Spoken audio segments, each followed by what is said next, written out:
À l'automne 1907, dans la grande cuisine située au sous-sol du château de Trévarez. Un dîner de gala est organisé par James de Kerjégl pour inaugurer sa demeure, tout juste sortie de terre. Vous incarnez le chef cuisinier et vous devez effectuer diverses tâches pour mener à bien la réalisation de ce repas. Vous commencez par prendre connaissance du menu.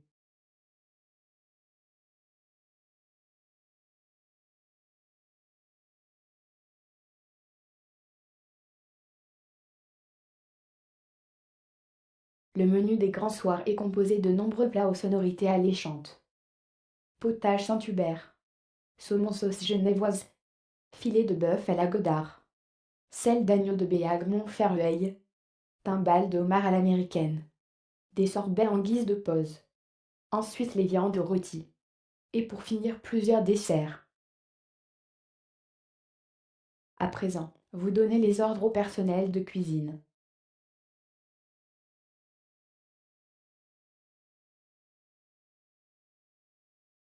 En cuisine, chacun a son rôle. Le chef cuisinier contrôle l'ensemble des préparations et surveille plus particulièrement la cuisson des plats principaux.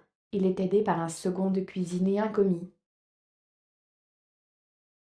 Maintenant, vous allez préparer la viande à cuire.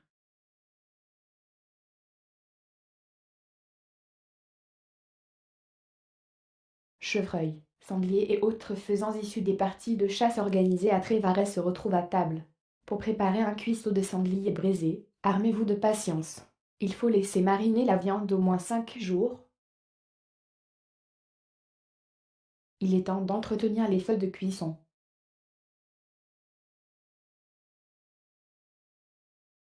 Ce coffre à charbon contient le combustible nécessaire pour le fonctionnement des appareils de cuisson, comme la rôtissoire et le piano central. Ce coffre est régulièrement alimenté grâce à un chariot permettant de circuler sans trop d'efforts vers les caves de stockage. Vous devez maintenant vérifier la cuisson en cours dans le piano de cuisine.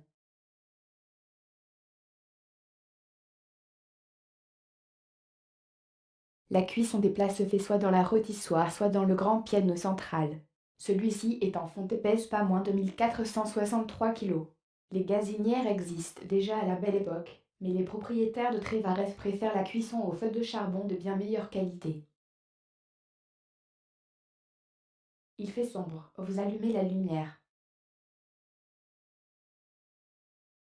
Le soir venu, Trévarez s'illumine. Grâce à l'électricité, il faut imaginer le château tel un phare dominant la vallée de l'Aulne visible depuis Châteauneuf-du-Fou en face, où l'éclairage public ne fait son apparition qu'en 1937. Une usine électrique équipée d'une machine à vapeur est installée sur le domaine même, dans le prolongement des écuries.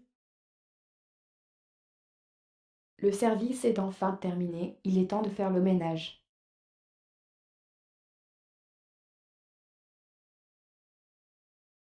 La cuisine de Trévaré est particulièrement saine, répondant ainsi aux préoccupations hygiénistes de la fin du XIXe siècle.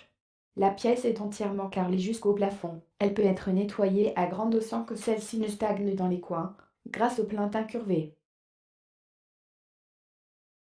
Les plats sont prêts à être servis dans la salle à manger.